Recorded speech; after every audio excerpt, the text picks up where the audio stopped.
Good evening, everybody, and happy Saturday night. I am not your host, but I am Pat Renwick, and this is not Stray Cats, but it is the world premiere of Pedal Pirates, hosted by Nolan Minor. Yes, that's right, Pedal Pirates, the second of SCTV Productions in 2023, produced by Andrew Ellenberger, premiered tonight. Yep, that's right, Nolan Minor's got a cast of amazing, proper kayak anglers coming aboard in 2023, and Stray Cats is going to do their best to highlight this amazing growing sport. And we brought Nolan aboard because, honestly, we don't know too much about kayak angling, and our friend Nolan Minor knows a whole bunch. So with that being said, Bass Galaxy, kick back, enjoy, put those power poles down. I mean, micro power pole deal tonight.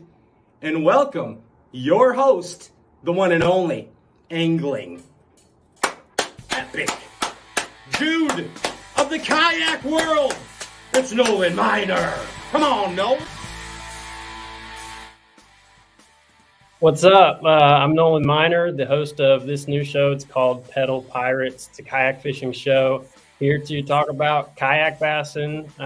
And I want to shed some light on the sport for folks who may not know that much about it, but also want to provide a platform for some very in-depth tournament discussion for people who know plenty about it. I want to be able to put deserving anglers in the spotlight for their accomplishments in the kayak world because people are doing some pretty cool stuff out there. This is my first time being a host, so bear with me if I'm looking at my notes or stumble over my words or something like that, but I'm excited to get this show kicked off. Make sure to check out the Half a Spot app. It's a good way you can compete for cash and prizes, whether you're fishing from a kayak, the bank, or fishing from a boat. They do it all. We'll be right back with our guests.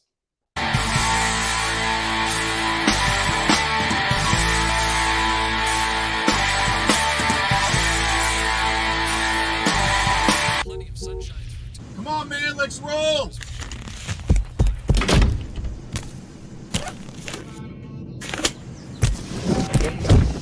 What the? To catch the fish, you need to be one with the fish. With PowerPole shallow water anchors, you'll get the ultimate in precision, power, and control, so you can catch more fish. No face paint or phony fins necessary.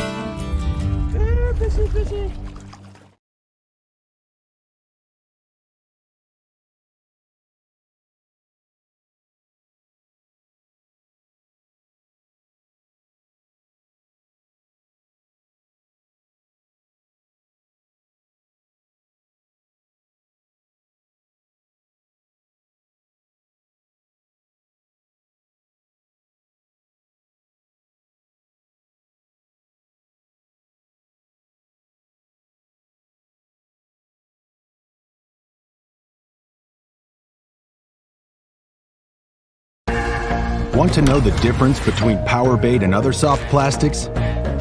Ask the fish. Berkeley scientists have. Thousands of flavors tested on thousands of fish. Natural. Man-made. Every bait that's ever hit the water. No matter the shape, size, or color, power bait is the only one that is scientifically proven. Fish bite and will not let go.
Welcome back, people. I wanted to mention that we're doing a like and share contest. There's a prize pack from Berkeley that you can win. So like and share the feed, and we will be able to announce the winner by the end of this thing. So yeah, like and share if you want to win some goodies from Berkeley.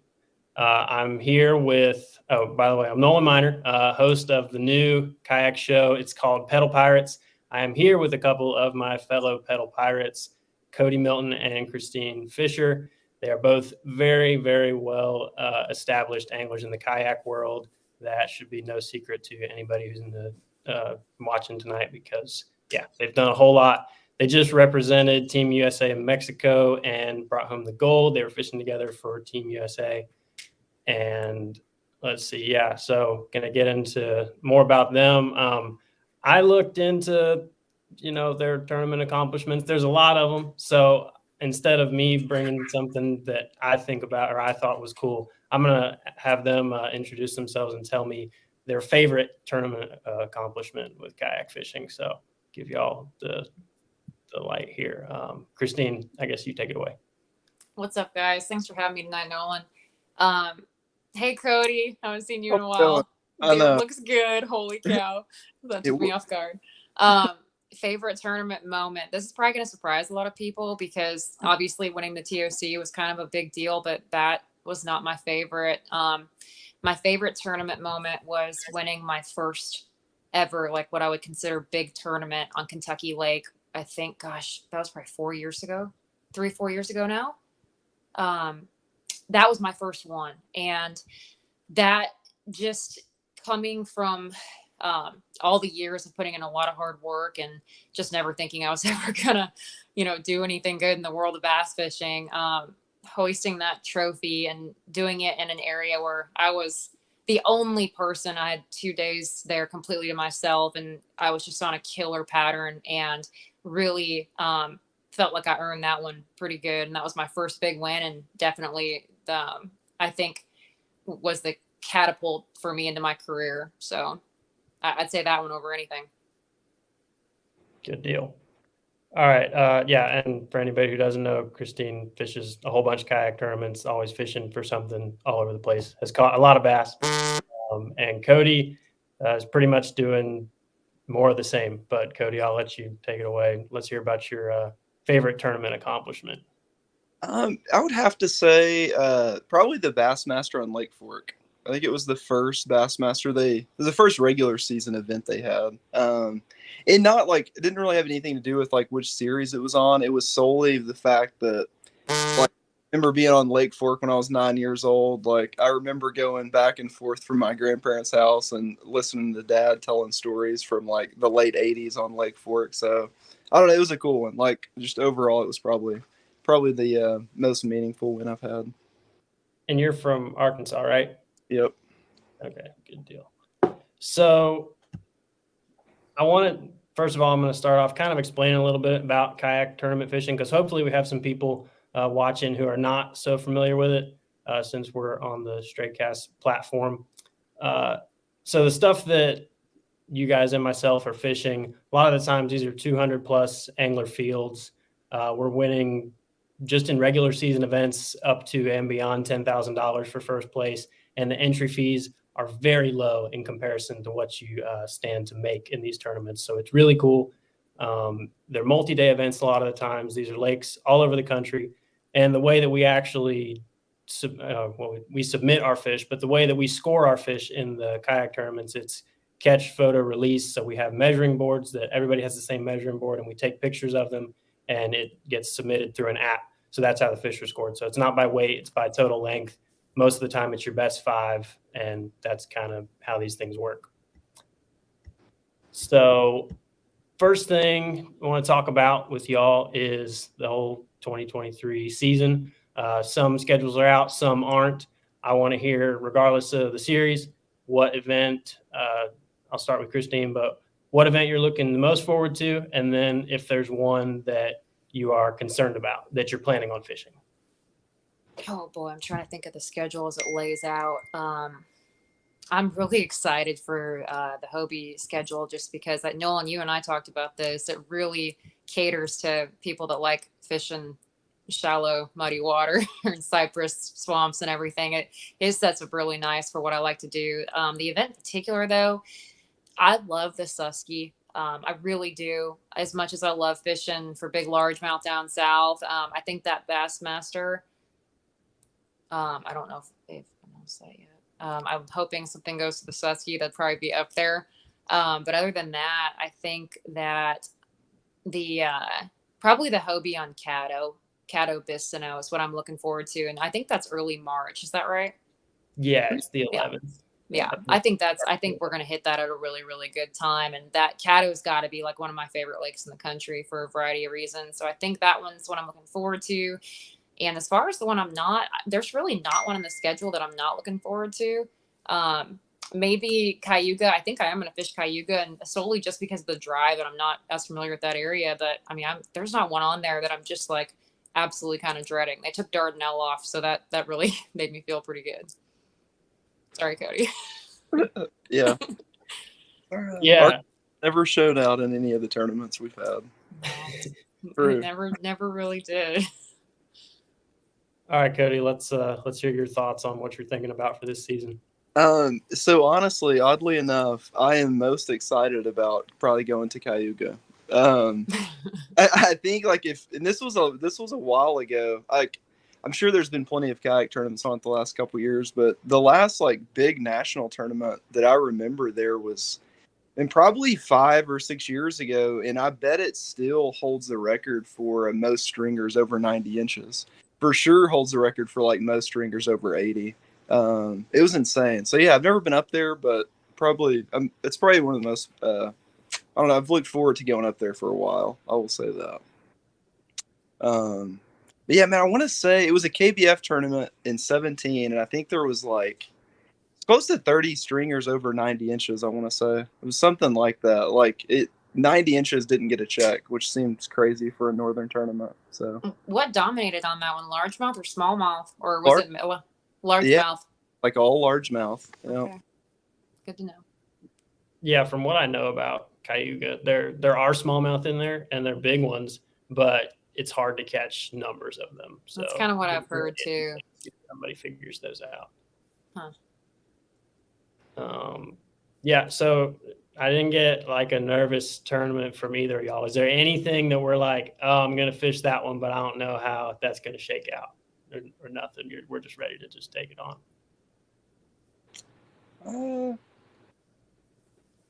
I feel like that Rayburn tournament late in the year could be pretty weird. Like, I'm sure some people are excited about it, but I feel like it could be a tough one when it's all said and done. It probably will be tough. The elites were there September this last year, and that's when we're going. And it was tough. If you weren't fishing one area where they were, you weren't catching fish. So it probably will be. I think worse. Sounds like it's worse grass than it was then too. Yeah. So yeah. I think I'm going with Rayburn. Maybe Lanier. Is there a Bassmaster on Lanier? Hartwell, I think. Is it Hartwell? Okay. Well, I thought there was one of those blueback herring lakes on there. For the record, the Bassmaster schedule is not officially out. I saw something on some website that said a few names of lakes and events and dates. I don't know if that's official. Dropped a graphic that had all the first 4 were in, and then the October one was to be determined. Yeah, I think they're all good except the last one. So yeah. Gotcha.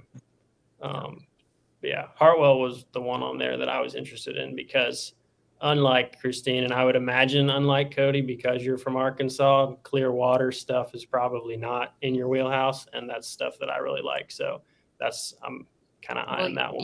You can get out of Clearwater on Hartwell. I won a tournament on Hartwell 2 years ago that was not anywhere near Clearwater.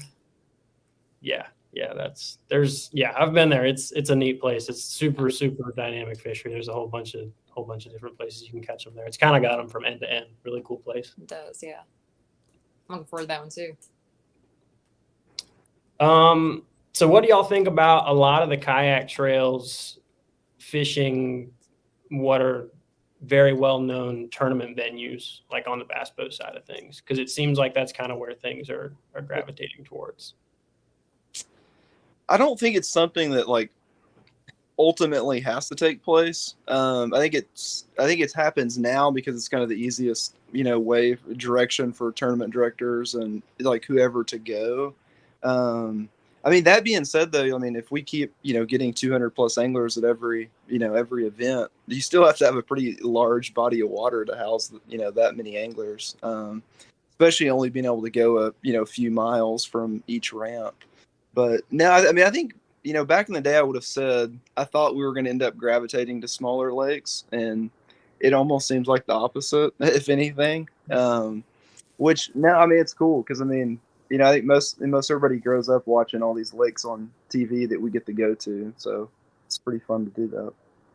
And I think it kind of almost helps like legitimize it a little bit when people, when I think I don't know about y'all, but I get a lot of people that are just absolutely shocked that we can take kayaks out on like big water.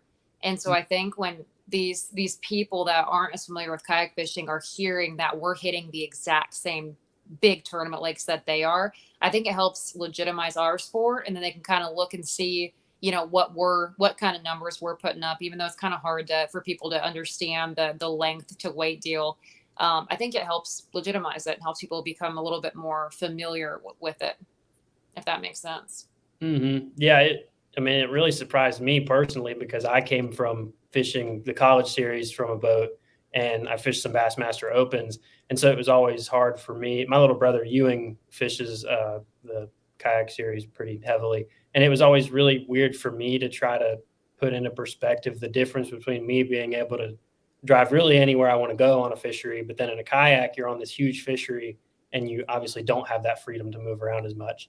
After having now participated in a full season of fishing on, big fisheries from a kayak, I'm really surprised by how many fish you can catch when you're forced to pretty much stay in an area or, maybe two areas if you move during the day. It's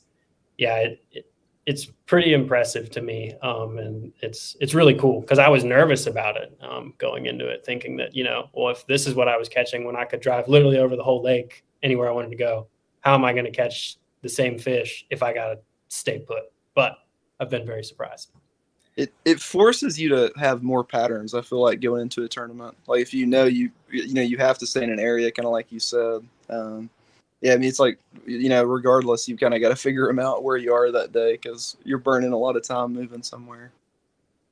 Yeah, absolutely. Yeah, you got to have, you got to figure out what if you're in a creek, you got to figure out what the fish on the bank are doing. You got to know what the fish that are out deep are doing, and you got to know what the suspended fish are doing. And you got to be able to fish for all three of them throughout the day. It's really neat, and it makes me realize how many fish I, left in the dust all the time. But kayak fishing is neat and very different for that. Anything to add, or next little thing I'm going to? I have a question for you, really quick, Nolan, on that. Now having a year of kayak fishing under your belt, do you think that if you went back and jumped in the opens again, would it change the way, just being in a kayak for a year and kind of learning what you've learned, would you go back and fish the opens differently? Or do you think it would change your fishing style at all out of a boat? I don't know. I've really thought about this a lot, and I was wondering how much it would change my perspective, and it definitely has. There's definitely a lot to be said about the presence of a kayak and just that fish don't know we're there. Like that's why we're going to these huge fisheries that have been pounded and we catch a bunch of fish because those bass get so conditioned to feeling when a boat is near them. And then we come in a kayak and they don't know we're there. So yes and no. Cause in a kayak, you can just be around them and not be changing their mood so much. Like if you're on a group of fish, you can kind of hang out with them throughout the day. Whereas if you're in a boat and you're hanging out with these fish, it's definitely, you're affecting them a little more. So I don't know, but it would definitely, I don't know if it would change things for the worse. It might make me just totally spin out and think that I need to be, I've always been one to just drive all over the place like a madman when I'm in a boat. So I don't know what it would do. It would be very interesting for me if I went back to something like that. I don't know. This isn't like much of an answer, but I'm almost 10 years removed from fishing a boat tournament, and I felt like there was like a happy median of like 3 or 4 years of being in a kayak and not fishing in a boat, where I felt like I would have done a lot better in a boat. And it's like now I don't know. I almost feel like now I wouldn't move around enough, which is kind of odd. But so I don't know. I could see it going both ways. I mean, the more you kayak fish, the more you're kind of forced to stay in one area. And it's like, the more I was in a boat, the more like you're like fishing for that 10% of fish that are biting somewhere. I don't know. It's two like drastically opposite things. Yeah. Yeah, for sure. I mean, I know fishing from a bass boat, there were definitely tournaments I could look back at and say, I should have just sat in that creek for my entire tournament, and being able to recognize when that is the move or not the move is pretty important.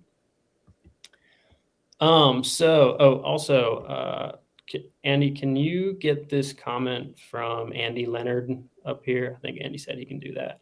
Yeah. Do we think kayak fishing will ever go to two different divisions, electric powered and pedal or paddle? Because a lot of kayaks have trolling motors on them, and it's obviously a whole different dynamic. You can cover a lot more water doing that and do it quickly, and you're not getting as tired.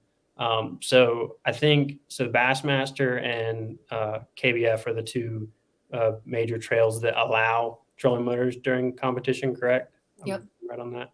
And then the Hobie series, you can use a trolling motor during practice, and then for the competition, you have to there are no trolling motors allowed. You got to be all pedal or paddle powered. So I think it'll probably just stay something along those lines, but that is kind of two different divisions, I would say. I like that there's both options.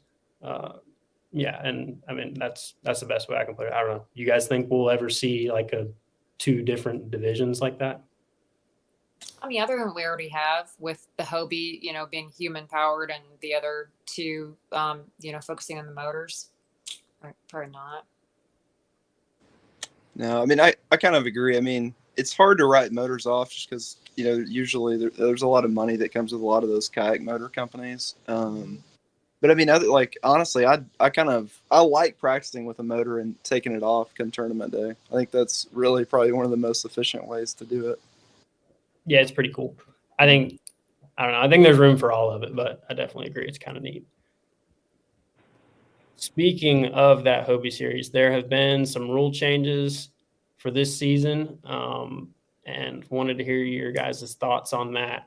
We have the float-in rule change. So in kayak fishing, there's kind of two fields of thought, is that you can fish main lake or, fishing the same waters that a boat would fish, and then maybe you're relying on your electronics. Maybe you're not, but you're fishing the same waters as a boat could fish. Then there's this other school of thought on use the kayak to get back into as far back into something as possible to fish water that has probably never seen fishing pressure from a boat. And basically, in the Hobie rules this year, you have to be able to float your kayak into an area. So you can't push, you can't get out and drag it. We were never allowed to drag it. I don't think any series allows that, but you used to be able to do kind of whatever you wanted as long as you stayed in the kayak while doing it. But I want to hear what you guys think about that.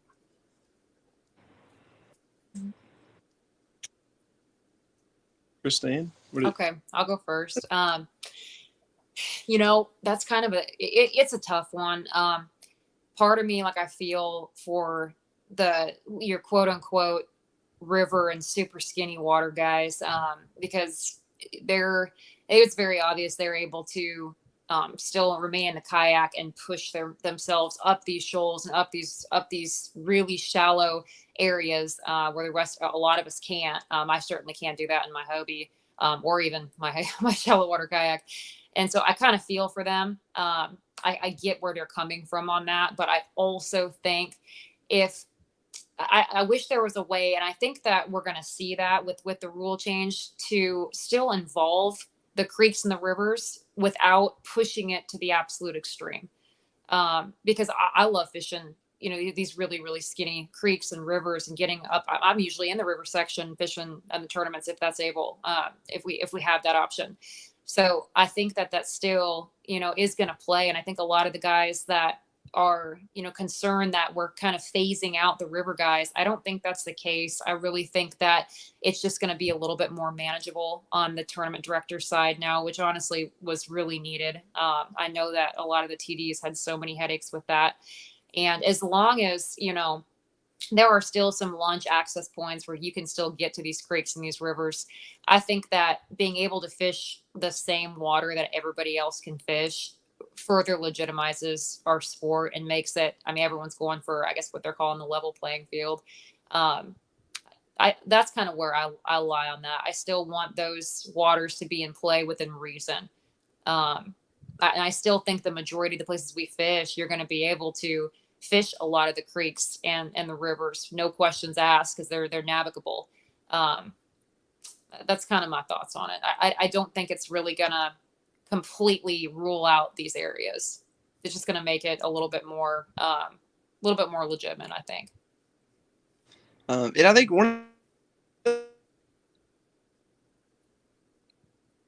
Did you lose him too? Yep. I was like, shoot, okay. With Andy, I was cutting in and out because I've got this like shared Airbnb Wi-Fi right now, but I think that's the Arkansas Wi-Fi cutting out. a person's not going to be able to fish like three there different. he is. Oh, we a lost Start over. We lost you right at the beginning of the thought. Now I was just saying, I think the biggest thing that the rule will change is it's not necessarily going to eliminate creek or river fishing. It's just going to make it where you're not going to be able to fish multiple creeks or rivers in a day. Because the biggest drop in. Yeah, the biggest issue you run into up those creeks and rivers really is launch access. Like sometimes really low in June and July. Like it is, poling and pick. Oh. So Pulling and picking. Back, but I kind of get where he's going. I think it's we lost a long ways. It's a long ways from the lake, where a lot of times where you can actually launch to get to a lot of those places. So I think that's going to be the biggest thing, is just kind of eliminating most river and creek guys to just fishing an area or two during an event. Mm-hmm. Yeah, and like you were saying, Kristine, also whenever the next episode happens, I don't know when that's going to be, but we are probably going to try to have Drew Gregory on, so I'm sure he will have more to add about this. But yeah, it's weird because it's part of the beauty of kayak fishing is being able to access places that boats can't, and so we obviously have to keep that in the sport to an extent, but it is kind of hard. It becomes like where you draw that line. At the same time, the fact that I'm out using live scope and literally like seeing one fish and I can drop my bait on his head, I almost feel like people should be allowed to just take their kayak and drag it over whatever the heck they want to. Then you run into problems with, the law. Like you can end up breaking laws, trespassing and whatnot. And I think that's probably why the tournament directors have to, make the rules the way that they are. But right. Yeah, I want people to still be able to fish creeks, especially since, electronics are so far advanced. I don't know. Yeah. It's tough, but like you said, now it's going to make it to where everybody is probably going to be able to fish the same stuff. And it's not going to be, having a kayak or fishing style design just to almost be crawling over rocks and stuff, which is cool. And I don't know, we'll see where it goes. I'm sure not every series is going to adapt the same float-in rule. I wouldn't be surprised if all the big ones adapted the same rules. Well, it looks There's talk of unifying all the rules so it's easy across the board for everybody. Which, I mean, I think we've finally just gotten to a point where we're big enough that we kind of need that, the unified rule. Because for the last 10 years, it's pretty well been a good enough rule. Like if you can stay in your kayak and get up it, that's good. But I don't know. I guess there's been several incidences where it's somewhat been pushed maybe. But no, I mean, I think for the most part, I feel like every rule change was definitely for the good. I definitely agree. Like I said, that I know people that one in the launch bound or the was it designated launches. A lot of the river guys were kind of upset, and I see where they're coming from. And I hope that a lot of those access points still let those guys have some of that water in play. Because I want to fish against people who are able to fish their strengths. I feel like we're fishing against everyone at their best when all that's in play, and I enjoy that. It's challenging for everybody, but I think where the rules are, the TVs did pretty dang good. Mm-hmm. For sure. Another rule change on the Hobie side is kind of about the information, and I totally agree with it. It's always kind of blown my mind. So in the Hobie series, we were allowed to talk to other competitors on our phones during the tournament. That was allowed. And obviously we probably all use that to our advantage. Sometimes it'll hurt you, honestly, because if your buddy's catching them and you're not, it kind of becomes weird. But now we aren't allowed to share any information with anybody or with competitors during tournament hours. The one weird thing I see with this is that includes verbal communication. So in most bass boat tournaments, you can communicate verbally to people. That's why you see, so Scott Martin in his YouTube videos, he's always pulling up on whoever his buddies are and they'll, exchange words. But I think that means in the Hobie series that if you're fishing next to somebody, you can't disclose any information about whether you've been catching them or what you've caught. So I think that's going to be kind of weird. I don't know that it'll ever change back, but I feel like the verbal communication should maybe be allowed just because it would be kind of weird, especially if you're fishing the same area as somebody over multiple days. It'd just be so weird to not be allowed to talk to one another during the tournament. But I want to hear your guys' thoughts on it. I know, like, probably the first biggest, like, local kayak series was Cats that I know of in Texas, and they did that for a long time, and that may still be their rules down there. And they were having huge turnouts a long time ago, kind of having those same rules. I definitely think it's the fairest thing to do. It's probably more of a, I feel it's probably more of a perception that it helps people than actually reality. But I mean, yeah, anything that can like clear up, people thinking something's not fair is, always going to be good. Yeah, totally. That you nailed it, Cody. That the perception that it helps people. I know there's a huge perception out there with a lot of people, and I'm super thankful for that rule because it will just help. It helps everybody, basically, because it's not going to change. I mean, the same people are still going to be doing well consistently throughout the year. That is just how it's going to be. And so I think the really good thing about all of these rules tightening up is that people will start running out of excuses. And hopefully can see, look, like people are catching them because they can just catch them. As far as what you said, Nolan, about people verbally talking on the water, I see what you're saying with that. I think the Hobie, you can still talk to the anglers. It just can't be about the fishing or how you're catching them. But so at least you don't have to like just pretend they're not there and not say anything. You can say, hey, good morning. I actually kind of like that too, because I don't know. I think that I just want to know that everybody's out there doing their own thing. And I think that's going to be, I'm excited about that. I think it'll be a really good thing all the way across the board. And a lot of people are saying it's going to be very hard to enforce. And that's been kind of confusing for me to see that because a lot of our rules are self-policed, not just that one. And people are really hung up on this one for some reason that they think it's still going to happen. But do you guys agree that if they make it a rule, 99.9% of people in our tournaments are going to follow it because it's now on paper, just like every other rule? Yeah, I think so. I mean, that's bass fishing in general. No matter what craft you're fishing from, most of the rules are self-policed. And if you do decide you want to break rules, there's a good chance that if you do well and you get polygraphed, that's not going to go well for you. Polygraphs, I'm pretty sure they happen at the kayak level. I haven't experienced it personally, but I'm sure it happens. And so, that information one is one that gets people in trouble pretty often. So, you gotta obey the rules. And I think most people do. I think from what I've seen in kayak fishing, it's all good people with good intentions. Not many bad apples. No, we've had a lot of people turn themselves in for things that they unknowingly did.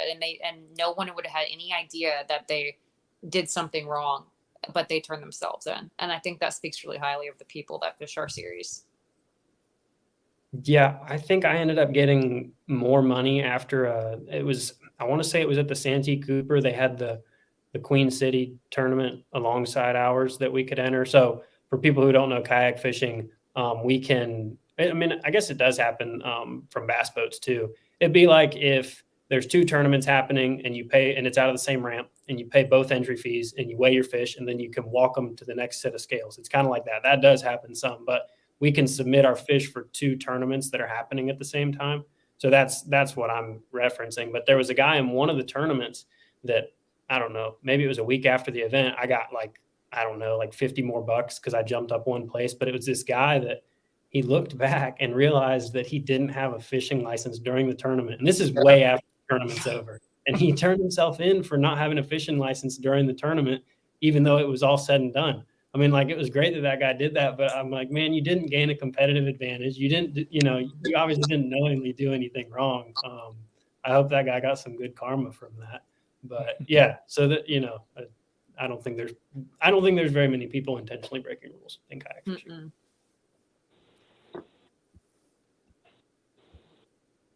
Okay.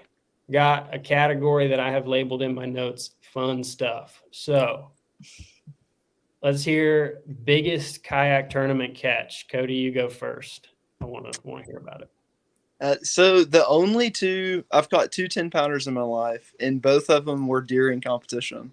I caught one of them during, I think it was 24 3/4. It was during the first kayak bass fishing night tournament in Arkansas, and it was 10-2. And then I caught one that was like a little over 11, that was like 25 something on actually Lake Murray on That was on Murray. I was there. Yeah, that had like 104 inch something. It was a fun day.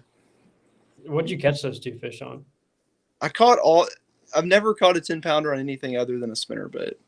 All 3 10-pounders have been on a spinnerbait. I feel like Pat will appreciate that. Yeah, not even the same. Double willow, single Colorado, and combo too. A tandem. Yeah. Good deal. Kristine, biggest tournament catch. So I've caught 2 23 3/4. One of them, they were both during a tournament. One of them was at Lake Fork, and this was, I think, 4 years ago. The first Hobie on Lake Fork, I think that was 4 years ago. Is that right? I think so. Yeah. I think so. Yeah. And then the second one, I'm trying to remember where that was. I'm not totally sure. It might have been Chickamauga. It might have been Chick where I caught the second one. Yeah, but that was a couple years ago too. But I know I've caught 2. Now I have not broke 24 in a tournament yet, but there's this year. Yeah. Well, and with the stuff that's on the schedule for no matter what series, there's a lot of big fish fisheries being visited. Yeah. So yeah, we're going to be some big fish caught. And going back to kayaks being so stealthy, I think the odds of catching one of those much greater than average size fish kind of increase, just because those fish, especially this day and age, bass are getting fished for so much more than they ever have before, and people are so much better at fishing. That's a number of factors contributing to that, but fish are very smart now, and a kayak gives you a little bit more advantage because they're so conditioned to the presence of boats. So yeah, we're gonna see some big fish. It kind of blows me away every time, but you always see at least one crazy fish from the tournament. Most clutch tournament catch, because sometimes the biggest ones aren't necessarily the most exciting. Sometimes the tournament can put a pretty cool spin on like a 2-pound fish. I feel like Cody might have had something happen at the TOC this year.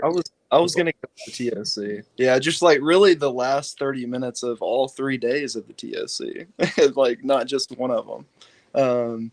I think the first day of the TOC, I might have had like low 80s going into the last hour, but I mean, I pretty much caught most all of my fish in the last 30 minutes at the TOC. Yeah, I don't like it when that happens. I mean, it's nice when it happens, but those days are pretty stressful. Wouldn't it be weird too? Because I was catching fish the whole day. It was just like, for whatever reason, those big ones would only bite in the afternoon. It was weird. Kristine, clutch tournament catch you can remember? I'm sure there's been several, but there probably has. The only thing that really comes to mind though, a KBF Pickwick event a couple years ago, I got on the last hour of my day. I remember it was Mike Elsey and I kind of going back and forth. He was on some big smallmouth, and I was on some big smallmouth and largemouth, and I caught, like, the last hour. I culled all 5 of my fish and almost hit 100 inches in that last hour. And it was just, it was just like that. It just huge flurry. That's the one thing that kind of sticks out. Good stuff. Yeah, I caught a fish at Toledo Bend. I think that was the first real big kayak tournament I ever fished. We had I don't know. I think I had 10 minutes left. That's another cool thing about kayak fishing is, so we got to have our fish submitted by a certain time. So it's like if the tournament ends at 3:00, we have until 3:01. Like if the picture we submit, they get timestamped when we submit or when we take our pictures, they get timestamped. Yeah. So if the judge is going through your fish and say you caught this fish at 2:58, and then you're fumbling with your phone and trying to make sure the fish holds still and not drop your cell phone in the lake and not lose the fish also, but you do have to take the picture before time runs out. So if your timestamp says 3:07 or something, like 3:00 and 7 seconds, that fish counts. But if you let it go over that last minute, even though you caught the fish before the tournament ended, it doesn't count.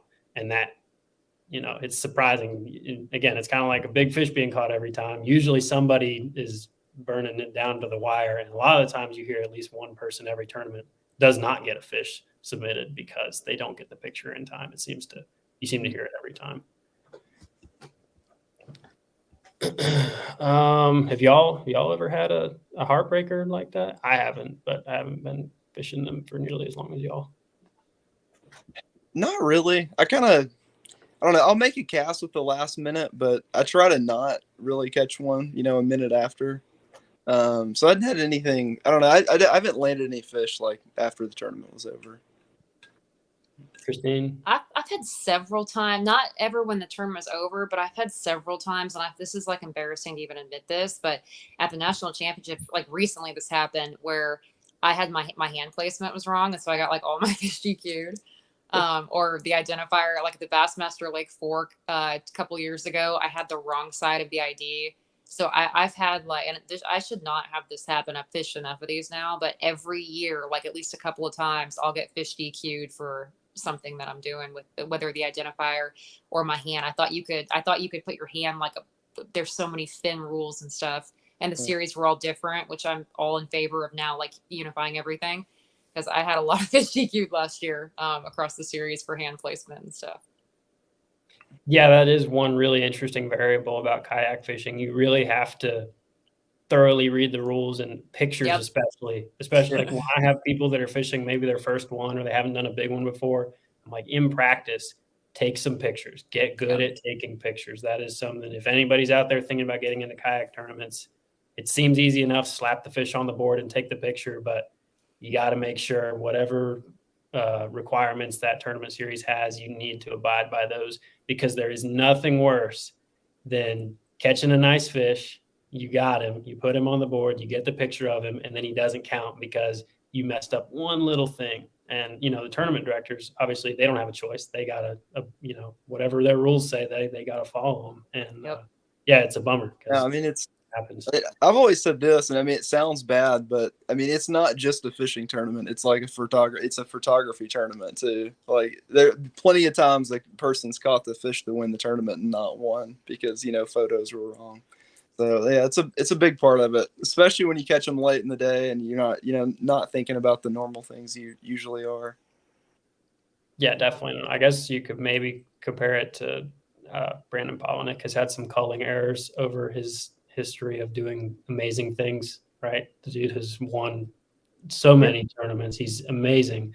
But when you get excited about fishing, you do dumb things and sometimes forget to follow the rules. And I guess that'd be the closest comparison between the picture taking and, and a bass boat tournament would be your culling rules. Yeah. Speaking of those guys, did you guys see Greg, I think I'm going to say his last name right, De Palma's, his announcement that the Bassmaster Elite angler who's going to fish 4 out of 5 of the Bassmaster kayak tournaments and a couple of Hobies? What do y'all think about that? Didn't see that. Okay, yeah, I saw that. I think it's cool. I think it'd be really cool to see more people fishing at, really high levels competitively jump over on the kayak side. A lot of those guys, you'll see them fishing, lower level, granted lower level compared to the highest what level. They're used to, yeah. But they'll fish other stuff when they think they can make a little bit of money. And there's a lot of money to be made in kayak tournaments. And a lot of the places these kayak tournaments go, these guys have seen the entire thing from a boat. And, just on the standpoint of making money from fishing, I think it'd be cool to see some more guys jump over and, give it a try. Mike Iaconelli, he fishes the Elite Series. He's fished in some of them. Yeah. Done well. Jordan Lee jumped in one. That was probably 4 years ago now or more. Yeah, the native on Gunnersville. Yep. I think it's really cool. Too. I think he finished I don't know if we've had an Elite Series pro enter a tournament and not cash a check during the tournament that they fished. I don't think so either. I think Ike at Russell, like at the kayak Bassmaster Championship last year. I think that might have been. Yeah, he didn't cut a check on that one. Yeah, but other than that, I think it's always happened. Yeah, which is really, I think it's really cool. I'm excited to see him fish it. I know we got a couple guys that fish a lot of the boat tournaments jumping over now and fishing some of the kayak stuff. So I think it'll be really cool. I'm excited to see that. Yeah, it's neat. I definitely like seeing, some crossovers. It's cool because I think, there's kind of it's like you got kayak people and then you got bass boat people. Like it's all just competitive bass fishing. I think there's room for people to explore a little bit more. Yeah. Let's see. So in kayak tournaments, we are a lot of the time physically exhausting ourselves a lot more than one would from a bass boat. Now, granted, I've spent enough time in a bass boat that I can speak on this. That's no cakewalk either. When you're on your feet for that long throughout the day, it's definitely no cakewalk. But I find that in kayak tournaments, I got to eat a lot throughout the day. Like a lot of the times, I don't know how y'all are, but I just want to hear like what's your whole approach to, I don't know, maybe pacing yourself to not burn yourself out energy wise. Cause sometimes we got to do crazy stuff. Like the only way to access an area is to paddle X number of miles across the lake to get there. I feel like you guys have probably some good input on this. I just want to hear it. I don't have any good input because I don't eat on the water like at all. I forget I get so bad. I'm exhausted and I have headaches and stuff at the end of the day. So yeah, I'm not going to be able to speak on this one as what you should do. Okay. Pretty much same thing here. I figured. I will say this, like I go pretty strapped with water though. Like you won't find me without like 6 bottles of water. Rarely any food though. If I do, like maybe some donut sticks or something, like after I catch a limit, but they look good at the gas station that morning, but sometimes they like don't. We get there too early and they don't put the new fresh ones out. It's the ones from the night before, and I just feel really weird about that sometimes. I've been getting used to these early morning duck hunting ones. They're the best ones. Yeah. Your comment about after 5, that's when you can eat. Whenever I do get into my first food throughout the day, it's definitely never before number 5. And sometimes that happens really quickly and then I can relax and eat a little bit, but sometimes it takes too long. How long have y'all been kayak fishing? I know y'all have been doing it for way longer than I have. Cody, how long have you been doing it? Do you know when your first tournament was? I think my first, the first tournament I fished was 2015. I think I bought like a 9-foot little like sit-in kayak to go king fishing with for like 2013. I went out and kingfished a lot for like probably a couple weeks, and that following year we did the same thing. And then even after that, like I got into kayak fishing for offshore fishing, and then the next step for me was like inshore. I didn't really find the bass fishing thing till it was several years after fishing in a kayak. I got you. Kristine? I've been doing it for, competitively, I think 5 years now, but just in a kayak in general. I actually started fishing in just a small wreck kayak back in Nebraska so I could get off into some of these sand pit lakes and chase muskie, and then take a kayak out to the refuge lakes. I used to fish out there and chase these big trophy northern. I mean, that's why I got a kayak in the first place, was to chase trophy pike and muskie fish back home.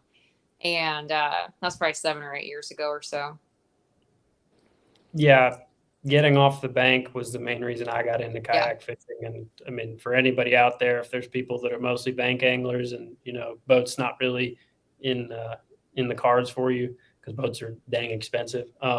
Kayaks, I just remember when I was younger and got my first one, it was a 10-foot sit-in. Like the kayaks that we are competitively fishing out of usually are pretty pricey and they're pretty far along, but you can get a small kayak and it'll get you out off the bank and get you to some places that you've never been able to fish before. And I highly encourage it, because that for me is probably what started my love of bass fishing, was being able to just access so many more places. Because again, like I said, there's so many people fishing these days that stuff you can access from the bank, it probably gets fished pretty hard no matter where you are. But if you get in a kayak, you can get away from some places and find some stuff that other people haven't. Anybody have an on the water friction story? I don't know. I don't want to use any names. Like I've only had one thing ever happen to me, and I don't know if it happens much in the kayak world. You guys have been doing it for way longer than I have, but any weird stuff ever happened? Cody, please tell the story about you had well, it's not really friction, but that was like the funniest story I've ever heard in my life. Yeah.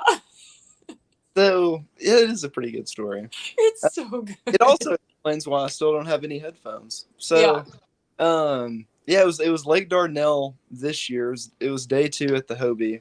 And it was like 15 minutes into the morning. We're in a tournament where if like you didn't catch them in the first hour and a half, like it was pretty much over. I was throwing a buzzbait down some grass, and I have to use the bathroom. So it's like, if anyone's used the bathroom, like went number 2 in a kayak, like you've probably taken your drive out and went through the Mirage drive. So that's what I did. But, we're like full-time game mode. So there's like 4 rods laid up in front, where I am. And I lean back, I hold my hand on the seat and start using the bathroom and the seat breaks. and I fall back, break like all 4 rods that are laid like right next to me. And this horsefly comes up under my shirt and starts biting me in the back. It bites me, and I've owned a pair of AirPods for like 3 days at this point, and the horsefly like makes up to my neck, and I like flick my left ear, and I flick the AirPod out, and I like catch that one, and like the horsefly comes this way, and I flick this way, and then the second one I completely lost. But yeah, so I like broke 4 rods, lost some AirPods, and this isn't a matter of like 10 seconds. Seconds. Imagine Cody just like jamming out. He's got his music in, he's fishing, and goes to like take a dump, and then all of a sudden it all breaks loose. Horseflies biting him all over the place, breaks all of his rods. It's like even like the worst part about it was like I thought I was like being nice that day. Like there was another angler in the area. There was just one fish flat, and I was like, Jay, you can take him, dude. Like, go catch him. I'll go fish this way. And like 15 minutes later, karma did not return. It did not work out. That's pretty serious, and that wasn't even. I was expecting a story that involved another angler, but I guess that was all Cody. That was all me. I almost got to reckon Cody. He's probably same boat I'm in. Probably doesn't have one. I mean, I'm pretty laid back out there, and the way I look at it, like fishing tournaments is one thing. Like I want to be competitive, but it's just not something I ever want to risk, like getting stressed out or like, losing my reputation just for who I am and how I treat people on the water.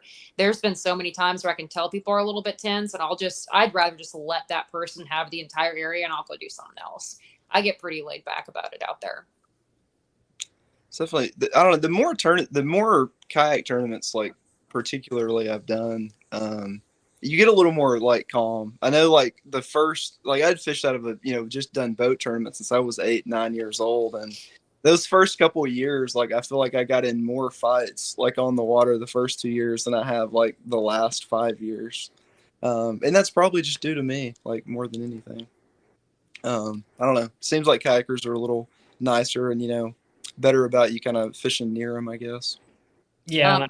I did get blocked by Jacob Wheeler for friction that I didn't have with him, but Russ did, just for making a comment on his YouTube video about it. Dang. That's kind of a cool story. He unblocked me though recently, so we're good. We're good now. Dang, that's serious. Yeah. It was a really polite comment. I just said Russ is a really nice guy. Like whoever did this video didn't know what they were talking about, kind of thing. Gotcha.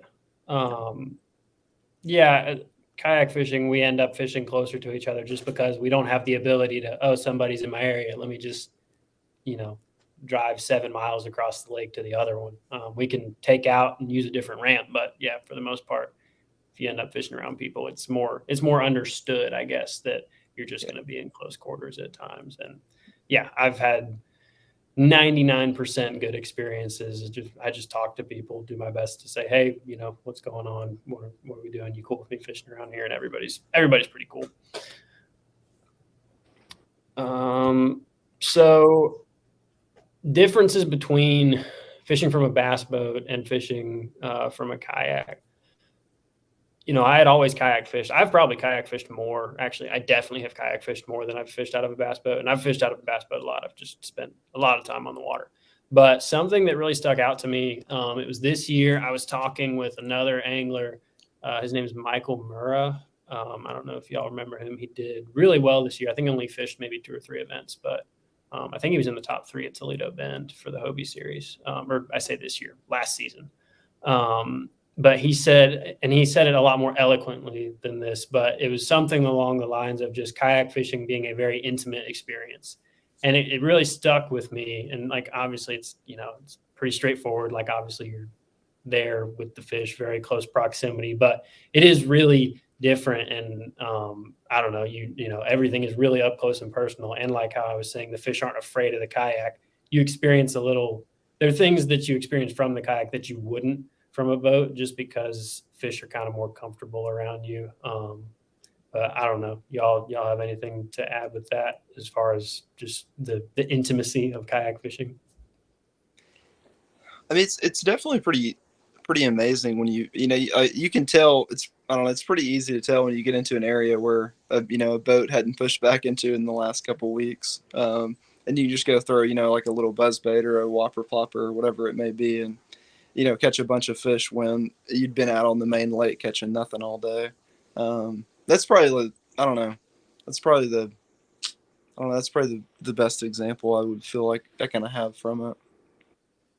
In For my sure. experience fishing out of a boat, I mean, I fished the Opens 2 years ago, but as a co-angler. So I've never actually fished a bass tournament out of a boat ever. So I can't really speak on that. I can speak from my experience from the back of the boat and just kind of what that was like. And yeah, there are some striking differences for sure. And to what Cody said, just, getting the intimacy I think that's why I really, really love kayak fishing. And, haven't made the jump over to the boat side or done more with that, because I really just truly love fishing out of a kayak. I really do. So. Like, if you really look at it just from a tournament standpoint, I feel like it's quite a bit different than just someone fun fishing in a bass boat versus someone fun fishing in a kayak. Mm-hmm. I mean, more times than not, like, you can go win a boat tournament with a couple of rods on the deck, 1 or 2 rods. Not that you can't win a kayak tournament doing that a lot of times, but you do have to have a few more things going normally. Yeah, it's a completely different approach. It's cool that we can fish on the same bodies of water, and you don't have to be able to drive all over the lake to catch the same fish. Because again, since I mostly fished from a bass boat, when I wanted to kayak fish, I wanted to go to some off the map lake, which I still do, and that's still a great thing to do. I'm not knocking that, but just something to be said about staying in an area and being stealthy because you're in the kayak. It's impressive what you can actually catch on places that maybe see a lot of pressure from boats. It was really hard for me I had to experience it firsthand by fishing a bunch of kayak tournaments on big lakes to really understand it, but it's neat. It's really neat. So if you guys had to pick competitively, I guess, so I'm trying to talk about tough tournaments, like when the fishing is tough, versus a tournament when the fishing is good. I don't enjoy tough tournaments. I'm good at them. And generally I'll set myself apart better when the fishing is tough, but it's way more stressful to me. So I would say I prefer good fishing for a tournament, but I want to hear what you guys think about this, because, kayak tournaments, same as bass tournaments. Sometimes they're biting and it's great and you can catch them. And then sometimes you're really struggling to put together 5, and 5 can be awesome. Man, I think more times than not, I feel like those tougher tournaments, you're better, more consistent, definitely stronger minded anglers kind of tend to come out. And when the fishing's good and everyone's catching them, I don't know. I feel like it's more of like someone could just kind of get lucky and drop in on the right ramp at the right day. I don't know. Some of those tougher tournaments, yeah, it feels like you can really put the work in, and it kind of know you're a pretty good leg ahead before it actually starts. So I would say I prefer those. Yeah, I absolutely do too. Because like Cody said, I feel like when the bite's just on, it seems like everybody's catching them, and you don't get that really good separation. And talent and ability don't really come into play as much. It's just sometimes luck. You don't have to make the right cast. You don't have to be in the right area. You don't have to figure out the pattern throughout the day. You just can go fishing, which is awesome. But for the tournaments, I love that for like when I'm fun fishing. Yeah, I love when you can just smash them. But in a tournament, I always prefer having a tougher tournament where a lot of things come into play. And if you're not making the right cast, or you're not, constantly just evaluating things, you're not catching them. I definitely like those. Yeah. Okay. So this is another thing that's kind of similar, kind of relating to that. I think this is a Mark Zona quote. I'm not positive, but somebody from Bassmaster at some point, I believe it was a commentator, but it was the phrase specialists win tournaments. And specialists meaning if there's a guy who is really good at punching and like he's going to seek that out no matter what fishery he's at. If it's an option for him, he's going to try to find that. And if that's happening and that guy's there, good chance he's going to be able to, set himself apart from the rest. But in kayak fishing, we can't move around as much. So what do you guys think about that statement and how it applies to kayak fishing? Do we have to be more generalists, or is there still room to be a specialist? No, specialist still absolutely works. Cause I mean, 100%. the one thing you're doing like correctly before you've even started is you've put yourself in the water that you feel comfortable with. Whether it be Tommy Biffle up a river flipping, or, George Cochran or something way up a river flipping. It's kind of the same premise, really, Yeah, it definitely is. I mean, just like Hartwell, knowing like, that the main lake in that kind of area would not cater to what I like to do. So I always look any lake I go to, I always look for water that I know that that'll suit my strengths. And I think a lot of good anglers will do that. They'll go into a body of water and they'll look for water that whether it be the right color or the right structure, vegetation, what have you, that they can go and apply what they know and what they're really confident in. And that's when you're going to see that really shine, I think. Yeah, I think the year the Spro Bronze Eye Frog came out, I think like anybody in the world would have thought you could have caught a frog on any lake that, the Elite Series went to that year, like just because of Dean Rojas. I think he had like 8 top 10s or something that year. It's pretty incredible. On a bunch of lakes you shouldn't have been doing that on, really. G was telling me that when they had, Texas pulled those huge numbers, and like when you won Angler of the Year and those big Texas clubs, it like really meant something. And he said this was years ago when Greg Blanchard lived in Texas, and G and Greg would go like back to back on AOI like every year. And G said that one year he had him like all the way to the end, and Greg ended up winning barely. And he said every single tournament that he fished in Texas in that series, for like 7 or 8 tournaments, all he did was flip. That was it. Every single, which Texas, I mean, you can, but he literally had that one. He had 2 flipping rods and fished every single tournament flipping. Yeah. Were you going to say something? Go ahead. So yeah, I've definitely seen it play out in this last season. You certainly have more people that are kind of like, I don't know, you'll see somebody have a really good tournament and maybe you hear that he caught him doing this because that's what he does. And then they'll kind of fall off for a couple tournaments. You're like, oh, that guy got lucky. But then it's like you go to another tournament where his thing's happening and bam, like he did it again. And I feel like that's, a similar parallel to what you see in the bass boat world, whether it's Elite Series Opens, what have you. So I'm kind of dwindling down on my topics. I kind of have some. Well, I threw some in here at the end that are kind of fun. They're just really polarizing bass fishing topics that aren't anything super meaningful. But I want to get your guys' thoughts on this, and anybody in the comments if you want to chime in on this. Braid on buzzbaits. How do we feel? Absolutely. Is there any other way? Okay. Yeah. So I fished mine on fluorocarbon. I hope somebody else is watching. I knew you were different, Nolan. Yeah, no, I don't like it. I feel like it tears a hole in their mouth, and I feel like I lose fish because of it. Well, I throw a buzz bait on a lot of people throw it like on a what I don't know what Cody throws it on, but I throw it like on a moderate fast, like a little softer rod. Yeah. A lot of times. A 6'10" 4 rod. Okay. So I mean, yeah. So I feel like that kind of helps a little bit. I feel like I can skip it a lot better with braid than I can over fluorocarbon. Yeah, 100%. But I don't know. Probably depends on the buzz. Yeah, we got mixed things going on in the comments, but we do at least have some fluorocarbon users. I have a couple supporters. I don't know.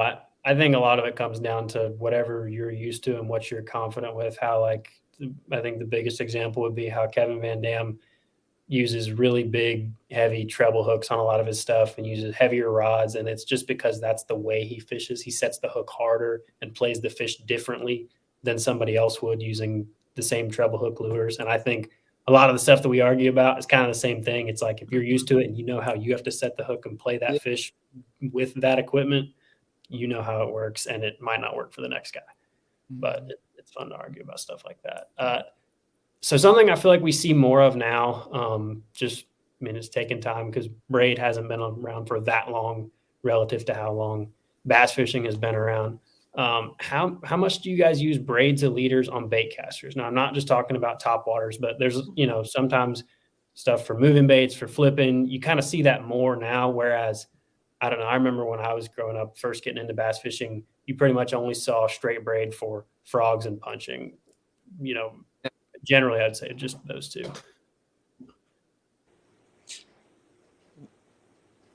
Say that last part again. Oh, yeah. So do you guys ever use braid to leader on your bait casters? Are there certain applications that you really like it for? And top water doesn't count because that's kind of what everybody does for top water. Other than like a jerk bait, which is pretty specific to having a current or grass. Sometimes with a chatterbait, that'd be the only two, jerk bait and a chatterbait. Yeah, I don't. And I wish that it's something that I wish I could get a little bit more comfortable with, because I know that there's definitely a science to it, but I just can't get over I don't like having a leader. Sometimes if I'm doing some light flipping and like ultra clear conditions, I will put a leader on a flipping rod, and that's about it. And it's a super short leader of that. I don't like the knot going through the guides. I just don't. And I know I need to just get better with it, because there's a lot of situations where it makes a lot of sense. But I either am straight braid or straight fluoro, like 99% of the time. Mm-hmm. That's another thing about kayak fishing is we don't have the room to take a zillion rods. So I feel like for me, there's maybe I may be able to get away with doing more with one setup if I learn how to use braid with leaders on it. Just eliminates some stretch and allows for a little more forgiving hook set situation. Mm-hmm. What is it? I think Pat says, or whoever's on the Stray Cast Facebook, it's probably Pat. It says Fritz. So David Fritz throws crankbaits on braid. There's people that do that. That freaks me out. I can't do that, but there's people that use soft rod. I religiously do it in current. If I'm in current, I will always throw a crankbait on straight braid. Okay. It doesn't matter. Like even at the Susquehanna, doesn't matter how clear it is. There's something about keeping contact when you've got that much sway in a crankbait with treble hooks, I feel like. Kristine? I want no business with that. No, I don't. If I don't like to throw crankbaits, period. I do sometimes. I don't want it, and I definitely don't want it on braid. But what Cody says makes sense, and I'm going to let Cody keep doing that. I will. I know you will. I know. Kristine, that you've thrown a wake bait more than once at the Susquehanna. I've seen it in your videos. That was mono you threw on that one? No, I actually was throwing. Yeah. Okay. So I had two sizes of the wake bait. On the smaller one, I was throwing mono on that. I was actually throwing it on straight braid. On one of my rods, one of my soft reactions rod, I had the larger one on braid, and I threw that one around. If you notice in my video, I was throwing that one around a lot of the wood. And that other one, I was in the shade. I don't think it made that big of a difference throwing that wake bait in the shade pockets around wood, but that smaller one, I was throwing on mono, out kind of in the main body of the river. Jake wants to know what wig bait it was. I would say if it's Shut up, Jake. if it's not a sponsor bait, it's just a wig bait. It's just a wig bait. Jackhammers and kayak fishing. Is that just like that's just a thing? I don't know. There's just everybody uses it, and like somehow just there's just like if you've never fished a kayak tournament before and you want to get into it, if you enter like 3 and that's the only bait you take with you, there's people that's just I don't know. That's just what happens. What are y'all's thoughts on that? I don't know if it's a combination between or it's just the bait's that good. It blows my mind. And I always kind of joke with the guys, like I hate when they're eating a chatterbait really good. I hate it. It's like, I hate those tournaments when you're going out there and you're just like, they are smashing a chatterbait because this means that 75% of the kayak anglers out there are going to catch them. I don't throw it very much, surprisingly. I really don't. It's usually not something I have tied on, except if I'm fishing current, I'll have it. That's really about it. But it just blows my mind that time after time that they keep catching fish that good when these fish have had to just seen it so many times. It seems like all of the kayak anglers throw it. I know Jody's won more money on a jackhammer than dang near anybody I know. Cody, I think the last keeper I caught on one was like 2018 or maybe 7. Yeah. It's been a long time. So it's, I don't know, if you really like get into like, you know, the frequencies it's making underwater, like it is significantly different. And like, if you've thrown it on, if you've used it with live scope, like there's been times I haven't seen anything on live scope and you'll throw a jackhammer out and a fish will like come up and appear, you know, it's like, so there's the drawing power from a chatterbait is like unlike anything else. And even though I don't really throw it much, I still do think there's like a 40 minute to a 1 hour window every day where it might be the best lure you could probably throw. Yeah. And I said jackhammer. That's just because that's what I'm used to all the kayak people saying in my ear. You just like, I don't know, you're just walking around at the meeting and you just hear people talking. But yeah, we've got several different ones. Thunder Cricket, Burgess Rubber Knocker. I need to play with that one some. I have not played with it nearly enough. And probably something a little different would probably do me some good. These fish are probably getting used to hearing that dang thing. They just keep eating them. I don't know why they keep. It's kind of amazing. Like I can remember when bladed jigs first were a thing, because I feel like during my fishing lifetime, I feel like I can remember watching the Elite Series when bladed jigs didn't exist, and then it was like. The very first one was that Z-Man original, and that's the only thing that was out. So that's what everybody was using. But I remember thinking like, it's, you know, like it's kind of a weird bait. Like it's not going to be. And now a bladed jig is, I mean, I don't know. It's probably the most dominating single lure that exists right now. And it's incredible that fish just keep on biting it. Like it's one thing if they bite a stick bait, right? Because they can't, it's not loud. They don't. But a bladed jig, like it makes a lot of noise and thumps a lot, and they just keep eating it. I don't know. Pretty incredible how that's still taking place with as much fishing pressure there is these days. I don't know. It blows me away every time. I think that mini max will really, really start to shine. I just got a feeling about that next couple years. I thought they might bite that at the Susquehanna, and when we got there and they weren't really touching any bladed jigs. Now, I know some people, again, somehow people caught them. Like, I think people in the top 10 caught them on that. I threw a dang bladed jig so much in that tournament in practice, and they would not touch it. And I was like, I'm like you, Kristine. I was like, yes, like, they're not eating it, because that's the last thing I wanted to do was show up there and everybody could just throw a bladed jig and go anywhere. Doesn't take a whole lot of skill. It's like like a Chapo or a Plopper. It just, it takes a little skill, but it just, you know what I mean? It's just one of those things where you just, It seems like now, it seems like anytime somebody does good on now, it's like a little creative, like either some crazy trailer or no skirt or something a little unique. That no skirt thing's pretty cool. I messed around with that a little bit, and that bait does kind of hunt a little better without that. It's kind of neat. Sometimes it plays. So Pat told me I needed to finish strong, and okay, here we go. Here's how we're gonna. I feel like if there's so first of all, if you guys want to add anything, if you got anything that's you maybe wanted to say and haven't gotten a chance to, let me know, because I'm probably going to try to wrap this thing up. Nothing? Cody? I'm good. That just means I've been a great host. So, fisheries with no boat ramp. That to me is maybe the coolest thing as far as the fun fishing side of kayak fishing. We can go places that a bass boat or any boat, unless somebody, bass boat probably can't launch it most of the time. Maybe somebody has drug a John boat down into some place, but it's very easy to go and fish places that do not have boat ramps. And you can experience some really cool, it's kind of like the last frontier, the final frontier of bass fishing, in my opinion, is places that don't have boat ramps.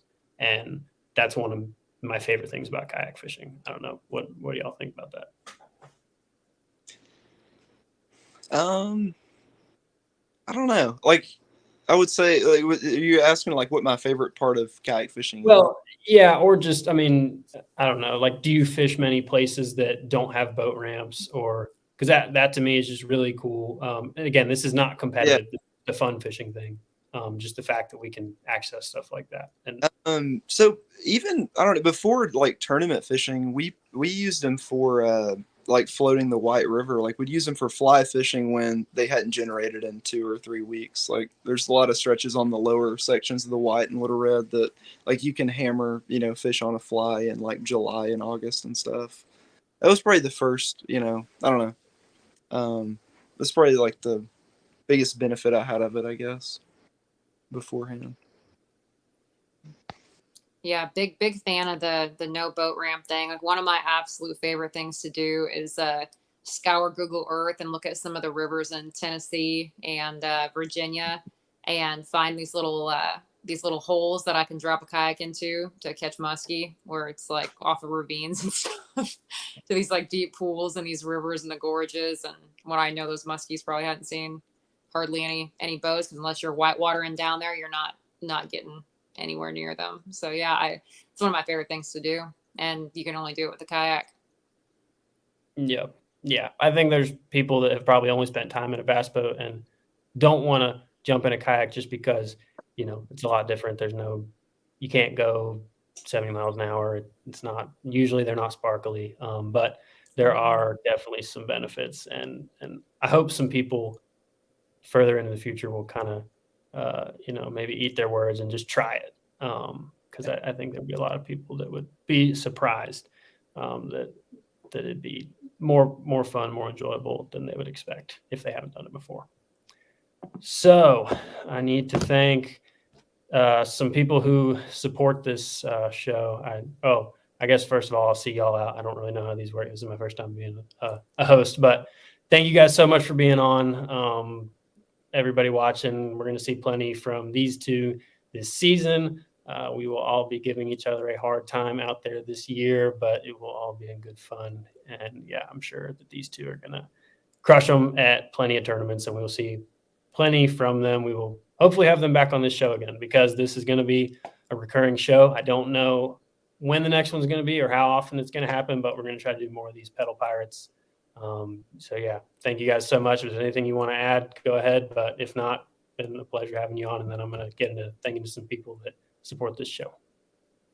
Thanks for having us, Nolan. Yeah, thanks for having us. I enjoyed it. Cool. Hopefully I did okay for being my first time as a host. So for it. Thank you. Power pole, and so Power Pole has a kayak power pole, a mini power pole that a lot of people use. Seems to be really cool. I don't have one, but definitely would be worth checking out for people that haven't checked that out. The Berkeley giveaway, I do need to announce that guy. Pat sent it to me. Mike Camp. Mike Camp is our Berkeley prize pack winner. I don't know what he won, but it's from Berkeley, and I think it was like $50 worth of stuff. So probably a pretty cool prize pack going to Mike Camp. And I guess you probably get in touch with Pat about that, or Pat will get in touch with you, Mr. Mike. But congratulations on winning the Berkeley giveaway for the like and share. Half a Spot Official. It's a tournament app. They support the show, and it's a good way to make some extra bucks on the side. whether you are fishing from a kayak, a boat, or from the bank. Check out the Half a Spot official app. Download that. Sims Fishing, obviously some of the best clothing out there in the fishing world. You see it everywhere. A lot of good people using that stuff. Omnia Fishing Shop. I get a lot of stuff from Omnia, even though I don't get any discounts or anything from there. It's a good place to get stuff from good people there.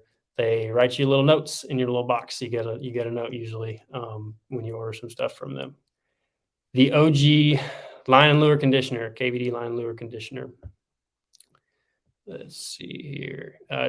Pat tells me thank guests again. I thanked him. I think I did my spot with that. Andy, the Ginger Ninja is what Pat calls him. But Andy, thank you so much for helping me out with this, helping me navigate this new ordeal, being a host of a show, of a podcast. I've had fun, and Andy is the man for working and making sure all this stuff works well.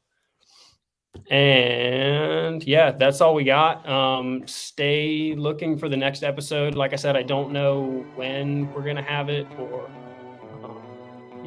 how far into the future that will be, or the frequency we're going to have these shows, but we're going to try to keep having Pedal Pirates shows. Should be good. There's a lot more cool stuff to delve into with kayak fishing. We kind of stayed pretty general in this episode, but yeah, there's a lot of good things to look into. Yeah, had fun. I'm Nolan Minor. This is Pedal Pirates. Hope you guys enjoyed, and I'm gonna head out. Y'all have a good one.